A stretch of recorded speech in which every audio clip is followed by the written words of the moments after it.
When the most feared man in New York's underworld needed a fake wife to secure a billion-dollar syndicate deal, he expected a quiet, compliant model. Instead, he got Clara, a fiercely confident, plus-size force of nature who didn't just play the part, she rewrote the script. She walked into a room full of loaded weapons and fragile egos, and by dessert, she had the entire Mafia eating out of the palm of her hand. Here is their story.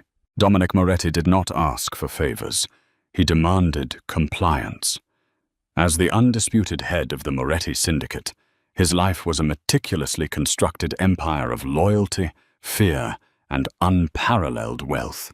He wore bespoke Brioni suits that masked the brutal realities of his profession, and he commanded a network that stretched from the concrete canyons of Wall Street to the shipping ports of New Jersey. But as he stood in the sprawling, glass-walled living room of his Tribeca penthouse, staring down at the rain-slicked streets of Manhattan, Dominic faced a problem that a loaded weapon and a blank check could not easily solve. Vincenzo Costa was arriving from Palermo in exactly 48 hours. Costa was a man of the old world, a traditionalist who controlled the most lucrative distribution pipelines in Europe. He refused to do business with bachelors, playboys, or men he deemed unsettled. To Costa, a man without a wife was a man without a future, an unpredictable liability. To secure the transatlantic shipping contract that would legitimize the Moretti family's holdings for the next century, Dominic needed to present himself as a devoted, grounded family man. He needed a wife, not a girlfriend, not an escort, but a formidable, elegant woman who could convince a paranoid Sicilian don that Dominic was building a dynasty. Leo, Dominic's right-hand man, was sweating through his Tom Ford shirt. For 3 days, Leo had paraded a carousel of hopefuls through the penthouse. Actresses, socialites, runway models, all of them beautiful, all of them terrifyingly fragile. They either flirted too aggressively, completely unaware of the lethal stakes, or they trembled the moment Dominic walked into the room, their eyes darting to the armed guards stationed at the mahogany doors. The final candidate, a statuesque blonde named Sophia, had just fled the penthouse in hysterics. She had snagged her silk dress on a sharp edge of a glass table, ruining the garment. And when Dominic had simply looked at her with his characteristic, dead-eyed impatience, she had burst into tears and quit the charade entirely.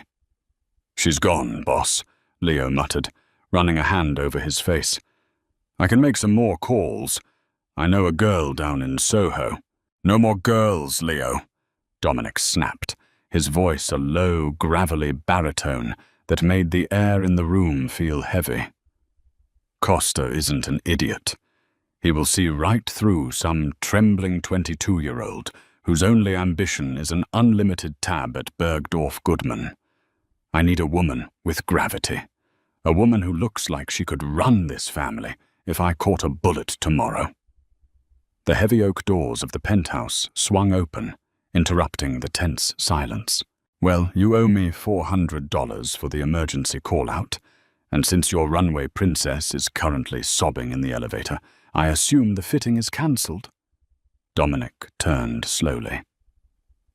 Standing in the foyer, shaking a wet, floral-patterned umbrella onto his pristine marble floor, was a woman who completely defied the aesthetic of his meticulously curated world.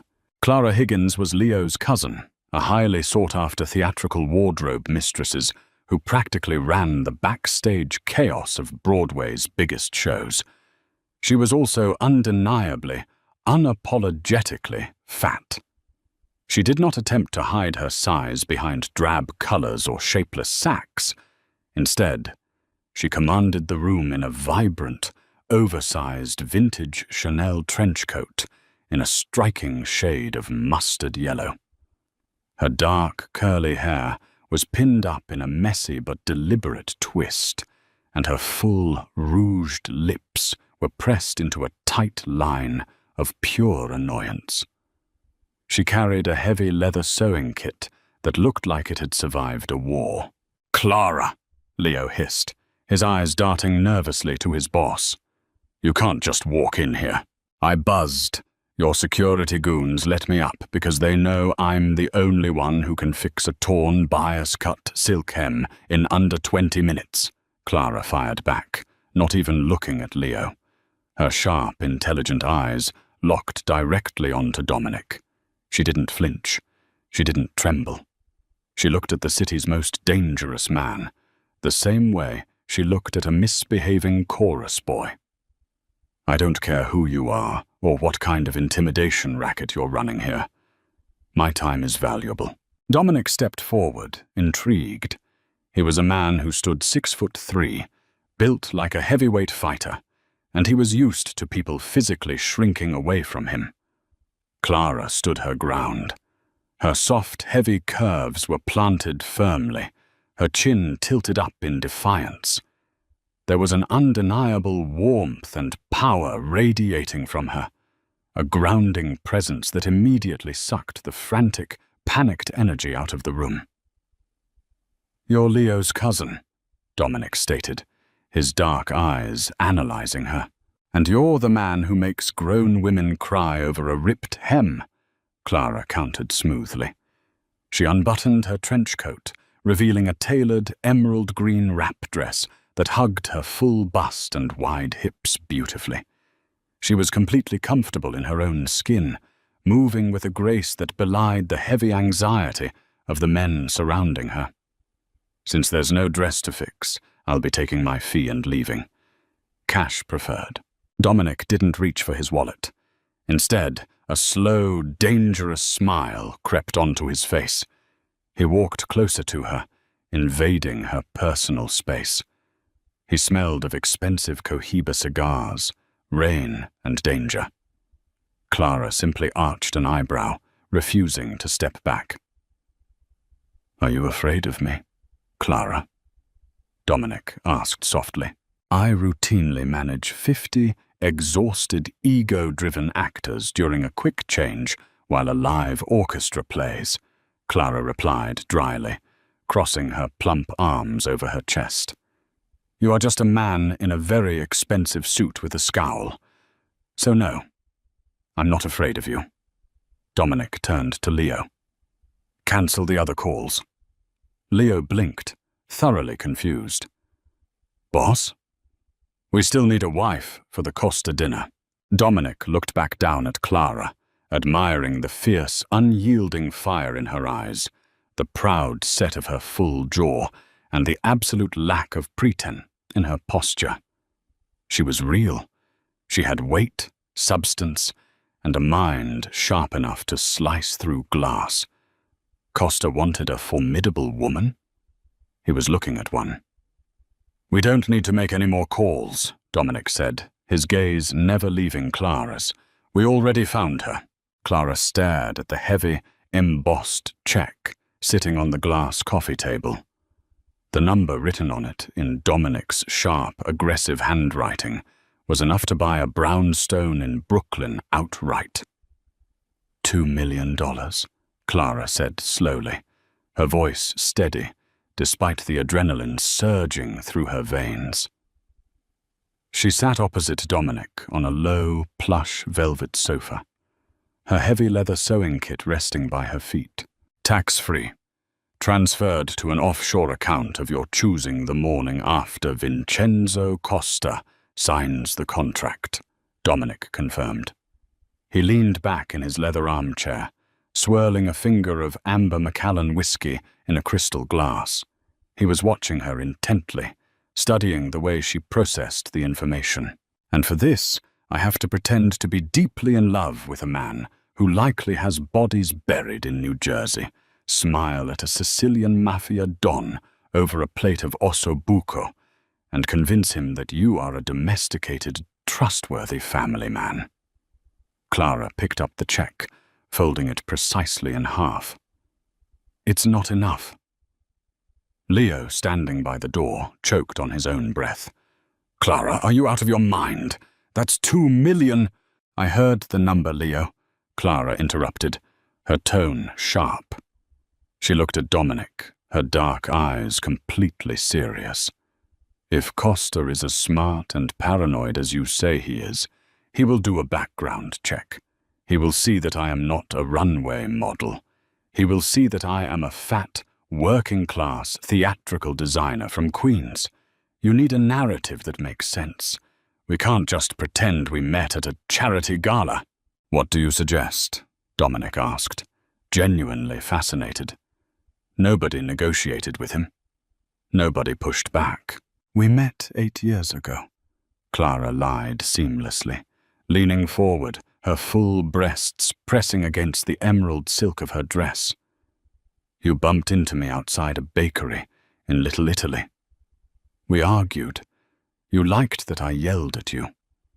We dated in secret because your world was too dangerous, but you never let me go. We reconnected 6 months ago, and you finally realized you couldn't live without me. It explains why I'm not some polished mob wife clone. It explains why I'm different." Dominic's lips twitched into a genuine smile. "You're a very good liar, Clara." "I work in theatre," she replied smoothly. "Now, to the terms. I get full creative control over my wardrobe and my styling. I will not have your sycophants trying to squeeze me into shapewear that cuts off my circulation, and I will not be told to wear black because it's slimming. If I am going to play the wife of Dominic Moretti, I am going to take up space." "Agreed," Dominic said, setting his glass down. He liked the way she spoke. He liked her demand for respect. "What else?" "I want a guarantee in writing that once this dinner is over and Costa is gone, I walk away. No strings, no lingering associations with your business. I don't want to look over my shoulder for the rest of my life." Dominic held her gaze for a long moment. The vulnerability hidden beneath her armor was faint, but he saw it. "You have my word, and in my world, my word is far more binding than a piece of paper." The next 24 hours were a masterclass in controlled chaos. Dominic had initially summoned a team of elite personal shoppers from Fifth Avenue, but the moment the lead stylist held up a drab, structured navy blue shift dress and suggested it would minimize her waist, Clara fired them all. She practically chased them out of the penthouse, her booming voice echoing off the marble. Instead, she called in her own favors. Within hours, her trusted colleagues from the theater district arrived with garment bags. When Dominic walked into the master suite the evening of the dinner, he stopped dead in his tracks. Clara was standing in front of the floor-to-ceiling mirror, and she looked magnificent. She had chosen a custom-draped crimson silk gown by a brilliant, independent designer she knew. The dress didn't hide her body, it celebrated it. The heavy, rich fabric clung beautifully to her wide hips, cinched elegantly at her waist, and featured an off-the-shoulder neckline that displayed her soft, creamy shoulders and full cleavage.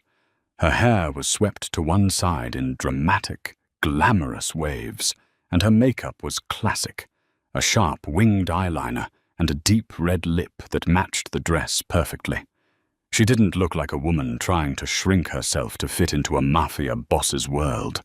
She looked like a queen who already owned it. "You look—" Dominic started, his voice suddenly thick, losing its usual cold edge. "Don't sound so surprised, Dominic," Clara said, turning to face him. The sheer volume of her presence in the room was intoxicating. "I told you, if we're doing this, we do it my way." Dominic slowly closed the distance between them. He was wearing a pitch-black tuxedo that made him look like a shadow cast by a very dangerous fire. He reached into his jacket pocket and pulled out a small velvet box. "Hold out your hand," he murmured, standing so close she could feel the heat radiating from his broad chest. Clara extended her left hand. Her fingers were plump and soft. Dominic opened the box to reveal a massive, flawless, emerald-cut Graf diamond ring. It was heavy, ostentatious, and incredibly beautiful. Very gently, his calloused, scarred fingers took hers. The contrast between his rough, violent hands and her soft, warm skin made Clara's breath hitch in her throat. He slid the ring onto her finger. It was a perfect fit. "I had Leo raid the vault," Dominic said quietly, his thumb brushing over her knuckles. He didn't let go of her hand immediately. He looked down at her, his dark eyes locking onto hers. "Tonight, you answer to no one but me. And if Costa or any of his men look at you with anything less than absolute respect, I will carve their eyes out. Understood?" Clara felt a shiver race down her spine that had absolutely nothing to do with fear. "Understood." "Good," Dominic whispered, offering her his arm. "Let's go steal $1 billion. Clara looped her arm through his, feeling the solid muscle beneath his tuxedo jacket. As they walked out of the penthouse and toward the waiting armored Maybach, Clara realized one terrifying truth. Playing the part of Dominic Moretti's wife was going to be dangerously easy. The armored Maybach glided through the rain-swept streets of Manhattan, pulling to a silent halt outside the discreet, unmarked entrance of a private dining club in the West Village. Inside, the air was thick with the scent of white truffles, aged balsamic, and the heavy, unspoken tension of absolute power. Dominic stepped out first, the rain slicking his dark hair as he turned to offer Clara his hand. When she emerged, the crimson silk of her custom gown contrasting violently with the damp grey night, the murmurs of the valets and stationed security guards fell instantly dead. Clara did not rush. She stepped onto the pavement with the deliberate, grounded poise of a woman who knew her exact worth. She linked her arm through Dominic's, feeling the rigid tension in his bicep. "Breathe, Dominic," Clara murmured, her voice barely carrying over the patter of the rain. "If you walk in there looking like you're heading to an execution, Costa will smell blood in the water. We are in love, remember?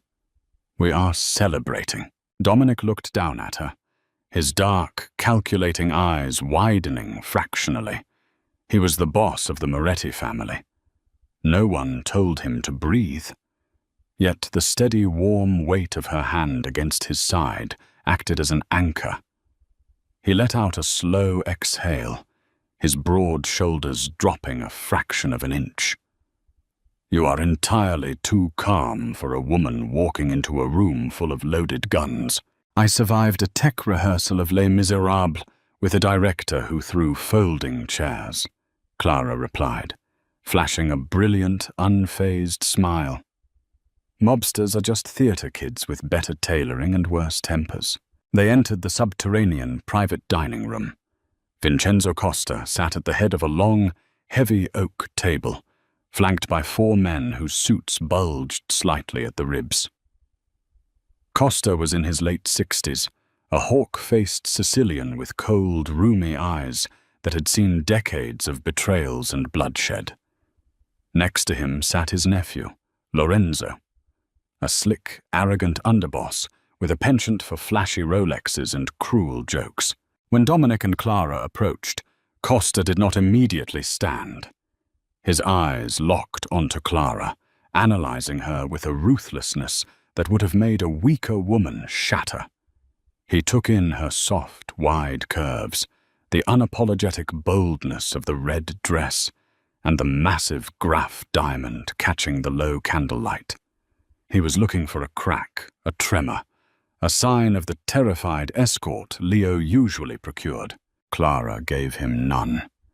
Instead of waiting for Dominic to introduce her, she stepped forward, extending her plump, manicured hand with a warm, commanding "Don Costa," Clara said, her voice rich and carrying perfectly through the quiet room. Dominic has told me so much about your legendary cellars in Palermo. It is an absolute honor." Costa blinked, surprised by her initiative. He slowly stood, taking her hand and brushing a dry kiss over her knuckles. "Signora Moretti, I must confess I did not expect Dominic to find a woman of such formidable presence." Lorenzo, the nephew, snickered under his breath.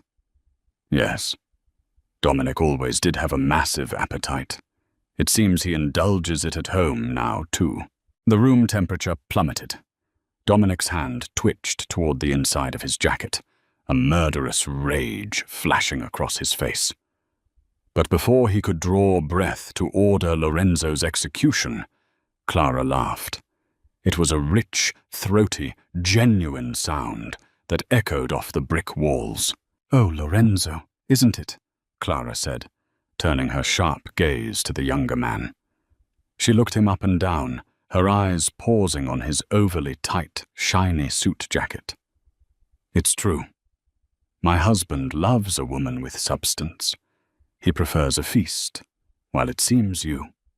She paused, gesturing gracefully toward Lorenzo's slight frame and poorly tailored shoulders are accustomed to surviving on scraps. "Perhaps that's why your lapels are buckling. A good tailor knows you need extra canvas in the chest to project authority, rather than just hoping a shiny fabric will do the work for you." Silence slammed into the room. Dominic froze. Costa's guards shifted nervously. Then Costa threw his head back and let out a booming, rusted roar of laughter. He slammed his hand on the oak table, delighted. "A lioness! Dominic, you brought a lioness to my table. She has the eyes of a hawk and the tongue of a viper." Costa glared at his nephew, who was turning a furious, mottled shade of red. "Sit down, Lorenzo, and shut your mouth. The Signora just taught you a lesson in presence." The dinner that followed was a masterstroke of psychological warfare, and Clara played the maestro. She didn't just sit there looking pretty. She steered the conversation. When Costa tried to test Dominic by dropping rapid-fire, localized Sicilian dialect about shipping logistics, Clara seamlessly interjected, "My apologies, Don Costa." She lied beautifully, sipping her Barolo wine. But when Dominic and I were staying in Catania last summer, the harbour masters there complained of the exact same union delays. Dominic handled it by restructuring the night shifts. Isn't that right, darling? She placed a warm hand over Dominic's. Dominic, catching her flawless volley, leaned into the lie. Exactly. It cut our overhead by 15%. The docks in Palermo could benefit from the same structure. Costa leaned forward, utterly captivated. For 2 hours, Clara ate heartily, drank deeply, and laughed genuinely. She regaled them with fabricated stories of how she and Dominic fought over Sunday gravy recipes, painting a picture of a grounded, passionate, and unshakable partnership. She did not hide her appetite, savoring the rich braised short ribs and fresh burrata, proving she was entirely comfortable in her own skin and in their dangerous world. By the time the espresso was served, Costa was looking at Dominic not as a volatile young boss, but as a seasoned leader, anchored by a brilliant, powerful wife. The billion-dollar contract, sitting inside a leather folio on a side table, seemed like a mere formality. "You are a lucky man, Dominic," Costa said softly, swirling his sambuca. "A man with a wife like this, he is a man who builds empires. I am ready to sign." Dominic looked at Clara. The pride swelling in his chest was foreign, heavy, and intensely real. She hadn't just played the part. She had completely conquered the room. But as the waiter stepped forward to clear the final plates, Clara's theatrical training kicked in, and the evening took a violent turn. In the theatre, a wardrobe mistress survives by noticing the details everyone else misses.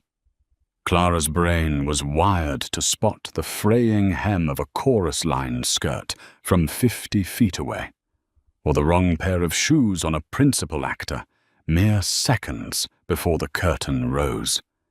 As the waiter approached the head of the table, carrying a silver tray bearing Costa's final drink and a heavy humidor of cigars, Clara's eyes locked onto his hands. His grip was completely wrong.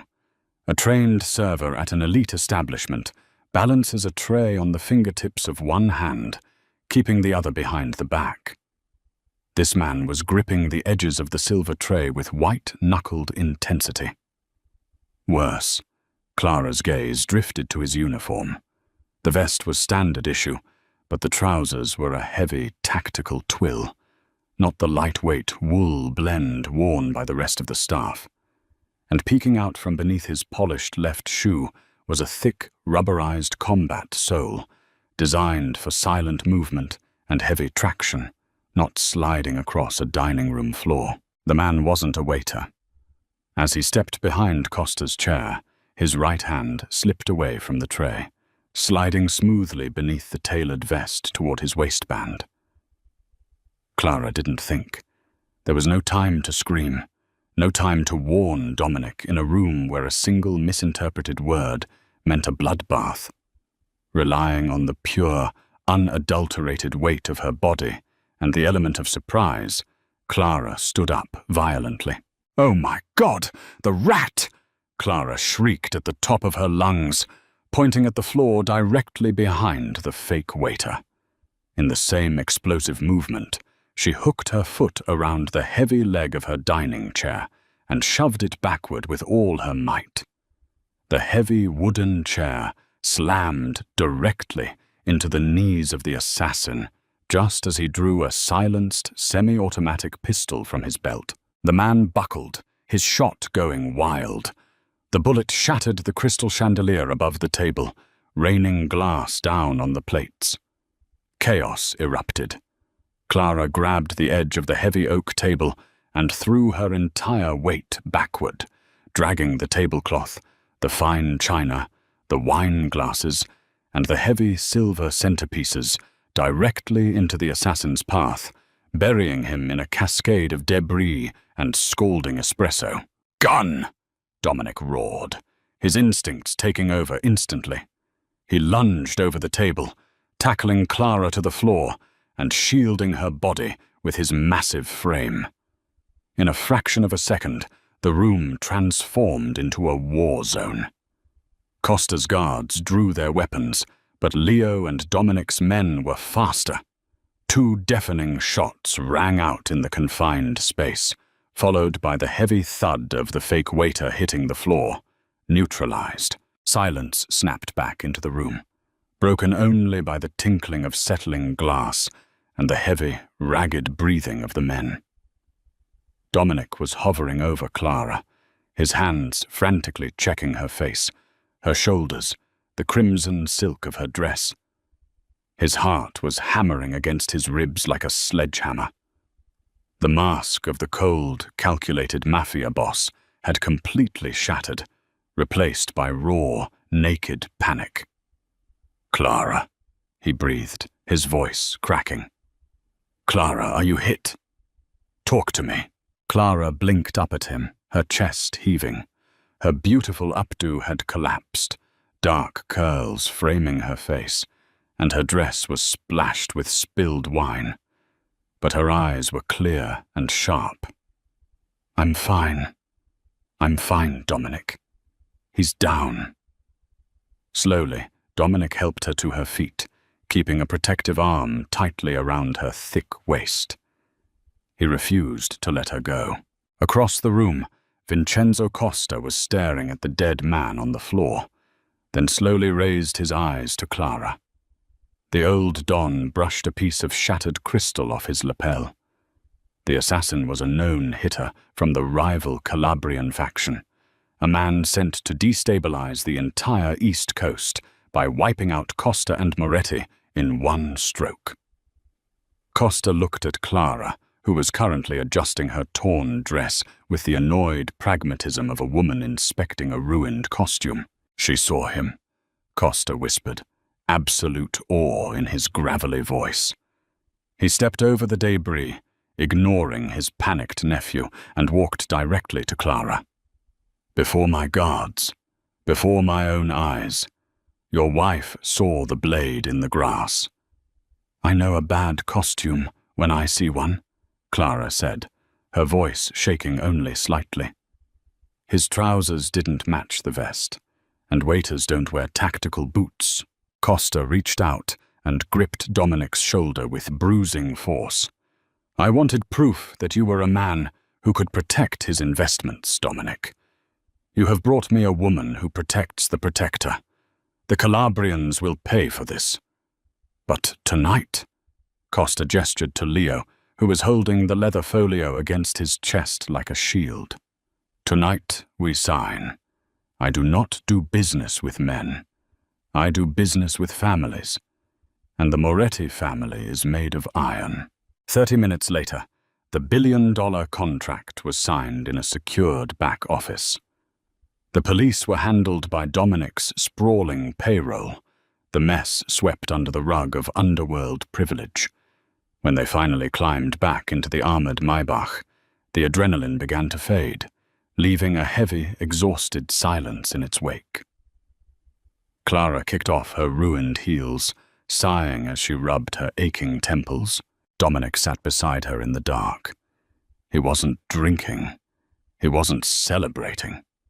He was staring at her with an intensity that made the air in the car feel impossibly thin.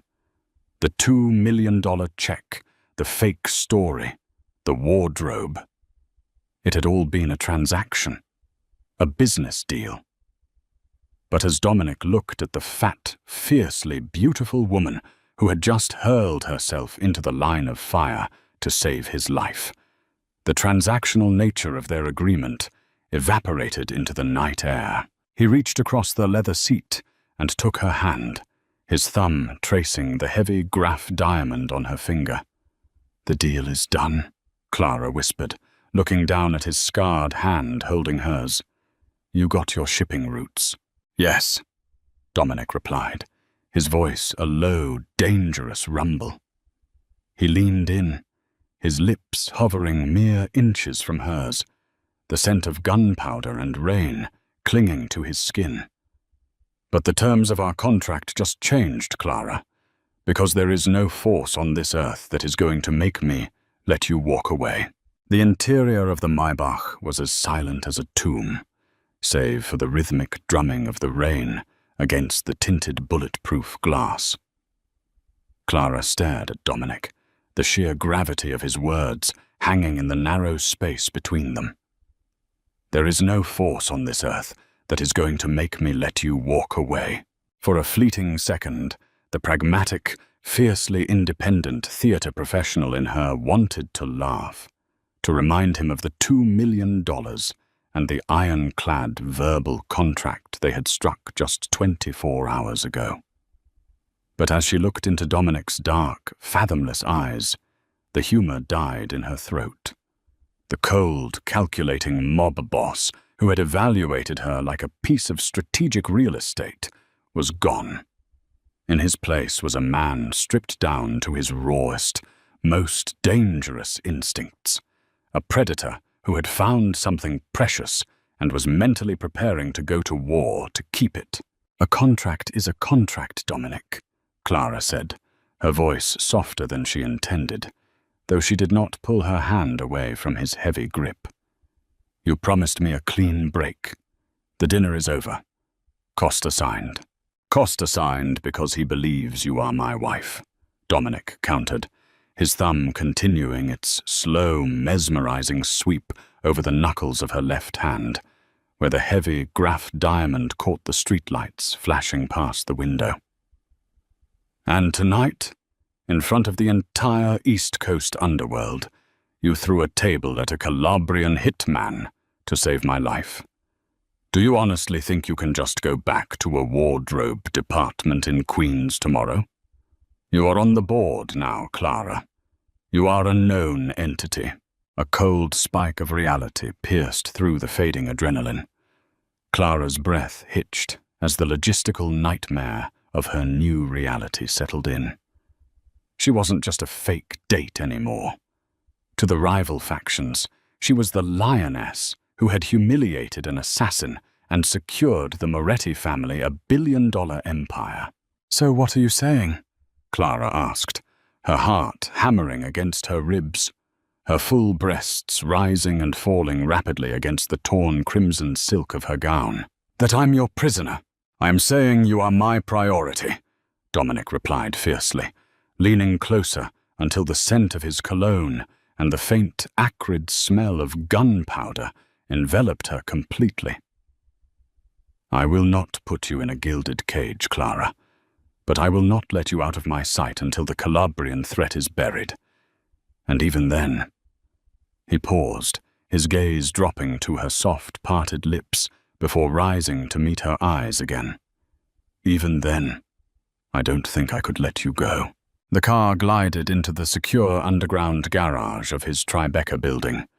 When the heavy steel doors closed behind them, shutting out the rest of the world, Dominic finally released her hand, though the absence of his touch left a phantom burn on her skin. Up in the penthouse, the silence was deafening. Leo and the security detail remained in the outer corridors, giving the boss a wide berth. Clara kicked off her ruined heels the moment she stepped onto the marble floor, a heavy sachet de foucaille escaping her lips.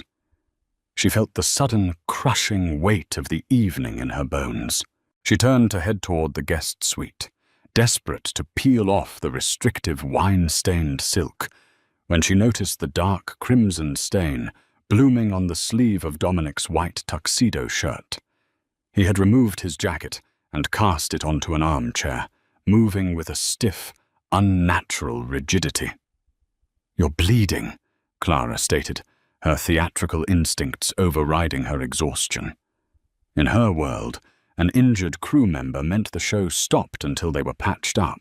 Dominic glanced at his left bicep with mild irritation, as if a stray bullet fragment was merely a nuisance. "It's just a graze from the chandelier glass. It's nothing." "Sit down," Clara ordered, her voice booming with the exact same authority she used to command 50 chaotic actors during a quick change. "Now," Dominic blinked, genuinely taken aback. Men twice his age and size trembled before him, yet this spectacular plump woman in a ruined gown was pointing at a leather sofa as if he were a disobedient child. To his own profound surprise, he obeyed. He sank onto the heavy leather cushions, watching in silent fascination as Clara disappeared into the expansive master bathroom, returning a moment later with a fully stocked first aid kit. She stood between his spread knees, bringing her intoxicating warmth and the soft, expansive curve of her hips right into his eyeline. She didn't hesitate. Her deft, practical fingers unbuttoned the cuff of his ruined Tom Ford shirt and rolled the bloody fabric up to his shoulder, exposing the thick, corded muscle and a jagged 3-inch gash from a flying shard of crystal. "This is going to sting," she warned, uncapping a bottle of antiseptic. "I've had worse," he murmured, but his attention wasn't on the wound. It was entirely on her. As Clara leaned in to clean the cut, the deep neckline of her dress shifted, and Dominic felt a surge of pure, primal desire that completely eclipsed the throbbing pain in his arm. He raised his uninjured right hand and gently placed it flat against the side of her waist. He didn't grab. He simply rested his palm there, marveling at the soft, lush curve of her body. For a man who lived in a world of sharp edges, lethal precision, and skeletal, fragile women, Clara's absolute solidity was the most grounding sensation he had ever experienced. Clara froze as his large, calloused hand spanned the curve of her hip. She looked down, her dark eyes locking with his. "I meant what I said in the car, Clara," Dominic whispered, his voice vibrating with an intense, quiet vulnerability that no one in his syndicate had ever witnessed. I have spent my entire life building walls, acquiring power, and trusting absolutely no one. Then you walked into my penthouse, yelled at my men, demanded your worth, and proved you possessed more courage in your little finger than half my capos. He slid his hand slowly upward, his thumb tracing the soft swell of her rib cage just beneath her breast, feeling the frantic, fluttering rhythm of her heart. I don't want the fake story, Dominic confessed, pulling her gently by the waist until she was forced to drop the antiseptic pad and brace her hands against his broad, muscular shoulders. I don't want a business arrangement. I want the reality. I want you taking up every inch of space in my life. Clara swallowed hard, her practical mind struggling against the intoxicating heat of his touch. Dominic, this is insane. We live in two entirely, completely universes. I pin hems and organize costume racks. You run an underworld empire. Then rule it with me, he challenged, his gaze dropping to her mouth. Before she could form a rational argument, Dominic pulled her down.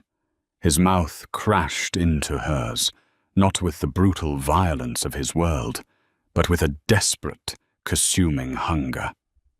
Clara gasped against his lips, and that was all the invitation he needed. His good arm wrapped entirely around her thick waist, pulling her heavy, glorious curves flush against his hard chest. The kiss was a revelation, deep, possessive, and electric. Clara's hands instinctively tangled in his dark hair, giving as good as she got, completely surrendering to the chaotic, terrifying thrill of the city's most dangerous man worshipping her body as if she were a goddess. The next morning, the reality of Clara's new existence hit like a freight train. Awaking in Dominic's king-sized bed, she found him gone, leaving only the scent of cedarwood and coffee. Pulling a white robe around her generous frame, she checked her phone. A bank notification flashed. $2 million and 45 cents. The offshore wire transfer had cleared. She was a multi-millionaire. She could pack her heavy sewing kit, hail a cab to JFK, and disappear to France.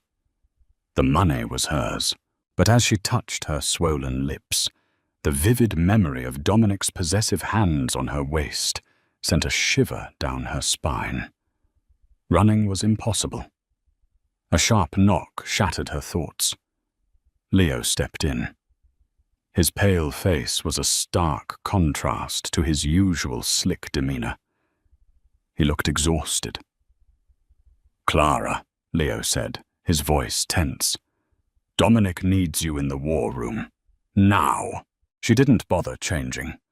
Pulling the thick robe tighter, she marched barefoot down the marble hallway. Her commanding stride made the armed guards step back. When she pushed open the mahogany doors to Dominic's office, the air was thick with tension. Dominic leaned over a digital map of Manhattan, flanked by 4 lieutenants. Seeing Clara, his hardened expression softened. He wrapped a protective arm around her soft shoulders, pressing a proprietary kiss to her temple in front of his men. The unspoken message was clear. She is mine. And she is equal. "What is happening?" Clara asked. "The Calabrians," Dominic growled. "We intercepted chatter. They are deeply humiliated. A civilian thwarted their operative. They've placed a $3 million bounty on the Lioness of Moretti." Clara blinked at the absurdity. "A hit on me? I'm a wardrobe manager. What will they do? Sabotage my sewing machine?" "It's no joke," Leo interjected grimly. "They think you're a highly trained asset. The way you neutralized him. They assume you're an elite contractor." Clara let out an incredulous laugh. "He wore rubber-soled tactical boots instead of leather dress shoes. Anyone dressing an extra could spot that anachronism." Stepping away from Dominic, she approached the map. Fear pulsed under her skin, but her analytical brain took over. "Wait," Clara said, her eyes narrowing at the dining club's blueprint. She tapped her plump finger on the glass. "Dominic, how did the Calabrians know we were there? That meeting was classified." "We're looking for the rat," Marco said defensively. "We're scrubbing communications." "You don't need to scrub communications," Clara said, her voice deadly serious. "You need to look at the blocking." "The blocking?" Dominic asked. "The stage directions," Clara explained. "At dinner, Costa sat at the head of the table. You were to his right, I was to yours. His nephew, Lorenzo, sat directly across from me." "Lorenzo?" Dominic's jaw tightened.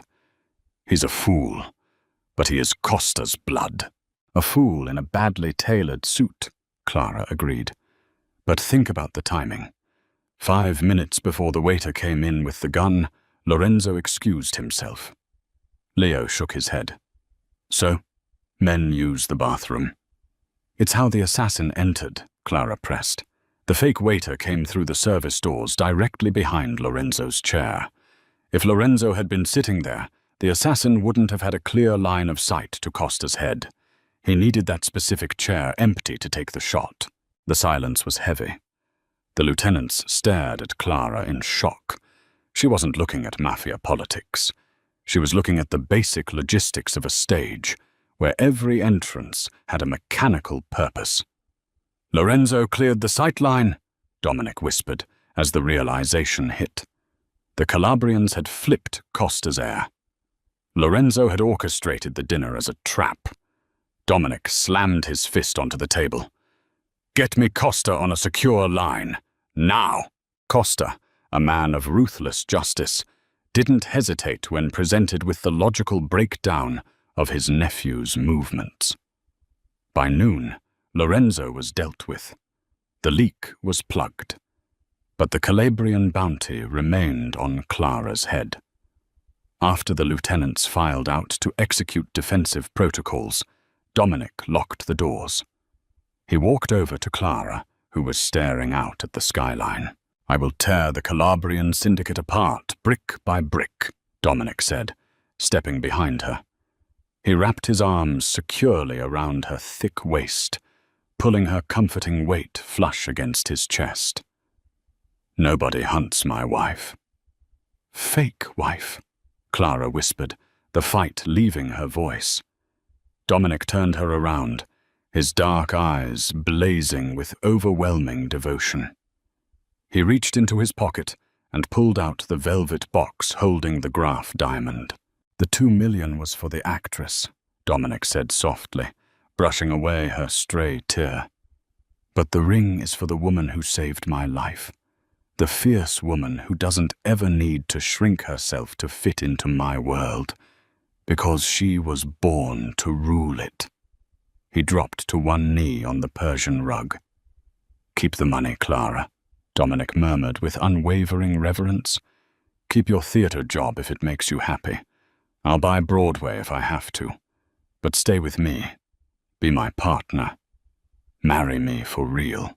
Clara looked down at the most dangerous man in New York, offering her a kingdom. She smiled, a radiant expression lighting up the room. "Only if I get to design my own wedding dress," Clara demanded. Dominic let out a relieved laugh, pulling her into a bone-crushing kiss. "You can design whatever you want, Mia Leona. The world is yours."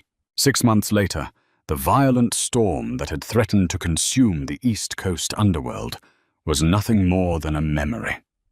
True to his word, Dominic had dismantled the Calabrian syndicate with a ruthless, clinical precision that left his remaining rivals trembling in their bespoke suits. But while Dominic handled the brutal realities of his empire in the shadows, Clara was busy orchestrating a completely different kind of hostile takeover in the grand ballroom of the St. Regis, New York. She treated the wedding of the decade exactly like a multi-million-dollar Broadway production, and she was the undisputed director. "Absolutely not," Clara's booming voice echoed across the gilded, empty ballroom, halting a team of panicked florists in their tracks. She pointed a manicured, plump finger at the massive floral arch being erected at the altar. I ordered cascading white phalaenopsis orchids, not hydrangeas. Hydrangeas wilt under stage lighting, and if you think Dominic Moretti is getting married under dead flowers, you are sorely mistaken. Fix it. Leo, standing a few feet away with an earpiece and a clipboard, chuckled under his breath. The hardened Mafia enforcer had somehow been drafted into the role of Clara's unofficial stage manager, and to his own surprise, he was thriving in the chaos. "You heard the bride," Leo barked at the florists. "Get the orchids." Clara turned away from the altar, adjusting the heavy silk of her emerald green rehearsal dress. Her confidence had only magnified over the last 6 months. She had not lost a single pound, nor had she tried to. She had moved into Dominic's Tribeca penthouse, bringing her vibrant, chaotic energy into his sterile, hyper-controlled world. She still worked on Broadway, designing costumes for a revival at the Gershwin Theatre, completely unbothered by the security detail that now accompanied her to wardrobe fittings. But today, the only garment she cared about was hanging in the bridal suite upstairs. "Clara, darling, we really must discuss the foundation garments." A sharp, nasal voice whined from the doorway. Vivian Kensington, Manhattan's most exclusive and most terrifying bridal consultant, marched into the ballroom holding a rigid, heavily boned corset. Dominic had hired Vivian as a gift to handle the logistics, but the woman had been a persistent thorn in Clara's side, constantly trying to steer her toward slimming silhouettes and dark, muted rehearsal dinners. "Vivian, if you come near me with that torture device, I will have Leo show you exactly how the Moretti family handles insubordination," Clara warned, not missing a beat. Vivian stopped, clutching her pearls. "But Clara, the flash photography, the press, a custom gown of that weight requires structural support to minimize the waistline and flatter your proportions." Clara walked slowly toward the consultant, the sheer, unyielding force of her presence forcing the older woman to take a step back. "Listen to me very carefully, Vivian. I do not want to be minimized. I do not want an illusion. I am a fat, spectacular woman who is about to marry the most powerful man in this city, and I am going to take up every single inch of the aisle. Put the corset in the trash." Vivian swallowed hard, practically tossing the garment onto a nearby chair before fleeing back to the lobby. 3 hours later, the doors to the St. Regis ballroom were sealed, and the absolute elite of the global underworld took their seats. Vincenzo Costa sat in the front row, a rare, genuine smile gracing his weathered face. He had flown in from Palermo specifically to witness the union of the man he trusted and the lioness who had saved his life. The room was packed with capos, politicians, and Broadway producers, a bizarre, thrilling collision of Clara and Dominic's two worlds. At the altar, Dominic stood waiting. He wore a flawless, midnight blue Tom Ford tuxedo. But for the first time in his adult life, the city's most dangerous man looked visibly nervous. His hands, usually steady enough to execute a flawless hit, were clasped tightly in front of him. He kept looking at the heavy double doors at the back of the room, his heart hammering a frantic rhythm against his ribs. Then the string quartet shifted into a sweeping, dramatic arrangement of a classic overture. The heavy doors swung open, and the entire room collectively lost its breath. Clara did not walk down the aisle. She commanded it. She had designed the dress herself, calling in favors from the master tailors in the theater district. It was a masterpiece of heavy, luminous ivory Duchess satin. The gown featured a dramatic, off-the-shoulder neckline that proudly displayed her lush curves and full cleavage, cinched at her natural waist before exploding into a voluminous, structured ball gown skirt embroidered with subtle, shimmering gold thread. Instead of a traditional veil, she wore a magnificent sheer silk tulle cape that trailed 10 feet behind her, catching the draft and billowing like a queen's mantle. She looked radiant. She looked powerful. She looked like a woman who owned the world. When Dominic saw her, the collective breath left his lungs. The hard, ruthless mask he wore for the world completely shattered. He took a step forward, completely abandoning protocol, unable to wait for her to reach him. Clara smiled, her dark eyes locking onto his. She walked down the aisle to the man who had hired her for a fake dinner and ended up surrendering his entire empire to her. When she finally reached him, Dominic took her soft, plump hands in his calloused ones. He didn't care about the hundreds of lethal men watching them. He didn't care about his reputation. "You are a vision," Dominic whispered hoarsely, his thumb brushing over the heavy Graf diamond on her finger, which now sat alongside a thick, custom gold wedding band. "I don't deserve you." "I know," Clara whispered back, a wicked, triumphant twinkle in her eye. "But you're going to spend the rest of your life trying."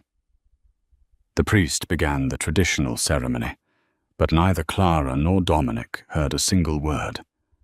They were locked in their own universe, a universe built on a $2 million lie that had unexpectedly forged the absolute deepest truth. When it came time for the vows, Dominic didn't read from a script. "I spent my life in the dark, building walls out of fear and control," Dominic said, his voice carrying through the silent ballroom, raw and unshielded.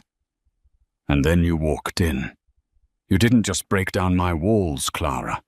You demanded a better room. You taught me that true power isn't about the fear you instill in others, but the love you are brave enough to protect.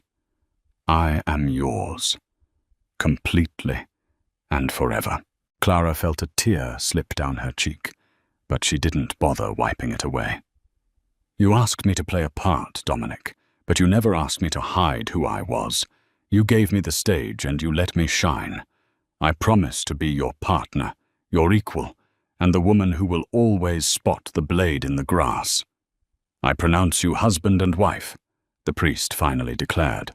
Dominic didn't wait for permission. He pulled Clara into his arms, his hands spanning her wide, glorious waist, and kissed her with a consuming, desperate passion that brought the entire room of hardened criminals and theater geeks to their feet in a thunderous standing ovation. As they broke the kiss and turned to face their newly conquered kingdom, Clara leaned her head against Dominic's broad shoulder. The fake wife had not just stolen the show, she had rewritten the entire script. And as the applause echoed off the crystal chandeliers, Clara knew this was a run that would never close. Did you love seeing a fiercely confident, plus-size heroine rewrite the rules of the Mafia and bring the city's most dangerous boss to his knees? If Clara and Dominic's explosive love story kept you on the edge of your seat, we want to hear from you. Hit that like button and drop a comment below with your absolute favorite moment from the wedding. Don't forget to share this video with your fellow romance lovers, and make sure to subscribe to our channel for more thrilling, high-stakes audio dramas. Until next time, remember, never let anyone tell you to take up less space.